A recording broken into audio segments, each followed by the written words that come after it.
श्री शिवाय नमस्तेभ्यम दोस्तों। भगवान शिव जी आपकी हर मनोकामना पूरी करें। इसी कामना के साथ आज का वीडियो हम शुरू करेंगे।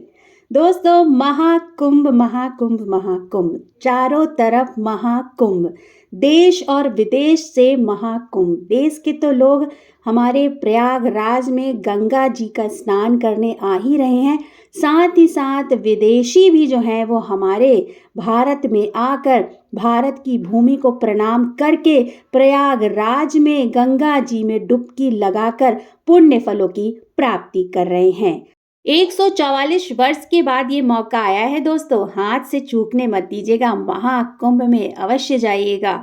तो दोस्तों, महाकुंभ में जाने से पहले कुछ बातों का, कुछ नियमों का ध्यान अवश्य रखना है। आप जब गंगा जी में डुबकी लगाएंगे, महाकुंभ में जाएंगे, तो इन बातों का आप अवश्य ध्यान रखें। ये 3 कार्य आपको अवश्य करने हैं, तभी तो आपको महाकुंभ में पुण्य फलों की प्राप्ति अवश्य होगी। आपके जाने अनजाने में छोटे बड़े जो भी पाप हुए होंगे वो कट जाएंगे और आपके पुण्य जो है वो बढ़ जाएंगे। तो आज विस्तार से आपको बतलाने वाली हूँ कि अगर आप महाकुंभ में जा रहे हैं तो इन 3 बातों का अवश्य ख्याल रखें। कुछ तैयारी आपको महाकुंभ में जाने से पहले अपने घर से कर ले जानी है। विस्तार से बताने वाली हूँ, तो वीडियो को पूरा ध्यान से अंत तक देखिएगा, सुनिएगा। वीडियो पसंद आ जाए तो वीडियो को एक छोटा सा लाइक कर दीजिएगा, साथ ही साथ अपने ही चैनल को जरूर से सब्सक्राइब कर दीजिएगा। दोस्तों, महाकुंभ आपको जब भी निकलना हो, 1 या 2 दिन पहले अपने घर में कुछ तैयारी करके निकलिएगा। कुछ सामान है जो आप अपनी सक्षमता के अनुसार एकत्रित करके फिर महाकुंभ की यात्रा के लिए निकलिए।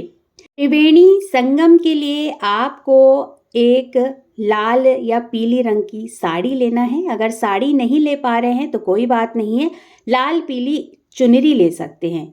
साथ ही साथ एक तांबे का छोटा सा कलश लेना है। अब उस कलश में कुछ चीजें डालनी है, ध्यान से सुनिएगा। 1 खड़ी सुपारी, 1 हल्दी की गांठ, साथ ही साथ पीले अक्षत और 1 का सिक्का।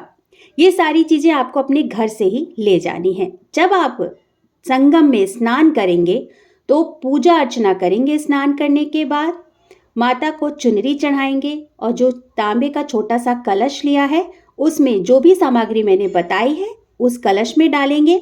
साथ ही साथ गंगा जल वहीं से भरेंगे और अगर आपको पंचपल्लव मिल रहा है या आप लेकर गए हैं तो उस कलश में पंचपल्लव लगाएंगे, अन्यथा नहीं है तो कोई बात नहीं है।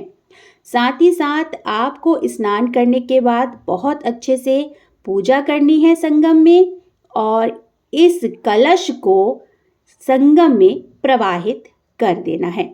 ऐसा करने से आपके जो छोटे बड़े जो भी जाने अनजाने में पाप हुए हैं वो मिट जाएंगे। साथ ही साथ 144 वर्ष के बाद ये सौभाग्य प्राप्त हुआ है, तो इतना करना तो हमें बनता है अपनी गंगा मैया के लिए।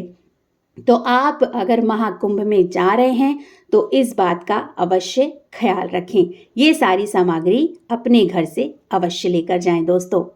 चलिए दोस्तों, दूसरी चीज भी आपको बतला देते हैं। अगर आप महाकुंभ में जा रहे हैं तो आप अपने घर से थोड़ी सी काली तिल अवश्य लेकर जाएं। स्नान आदि करने के बाद, पूजा करने के बाद आपको वहीं संगम घाट में गंगा के किनारे उसी पवित्र पावन भूमि के स्थान पर काली तिल अवश्य खाना है। कहा जाता है ऐसा करने से जो भी जाने अनजाने में छोटे बड़े पाप हुए हैं वो क्षीण होते हैं, यानी पाप जो है वो कटते हैं।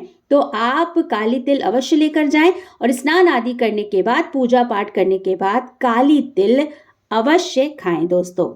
ये चलते हैं तीसरी चीज की तरफ, बहुत ही महत्वपूर्ण है। आप कुंभ जा रहे हैं तो आपको कुंभ से लेकर क्या आना है, इस महाकुंभ से आपको क्या लेकर आना है, क्योंकि 144 वर्ष के बाद ये महाकुंभ यानी पूर्ण महाकुंभ पड़ा है। तो आपको पूर्ण महाकुंभ की पवित्र पावन धरती से, प्रयागराज की गंगा तट के किनारे की पवित्र पावन थोड़ी सी माटी अपने घर पर अवश्य लाइएगा, क्योंकि उस पवित्र भूमि पर, वहाँ की पवित्र धरती पर कितना अमृत बरसा होगा।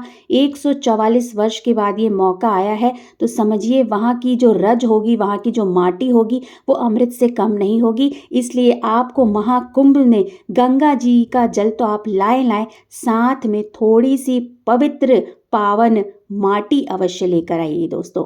तो दोस्तों, यहाँ पर संपूर्ण जानकारी मैंने आपको दे दी है। आशा करती हूँ ये वीडियो आपको पसंद आया होगा।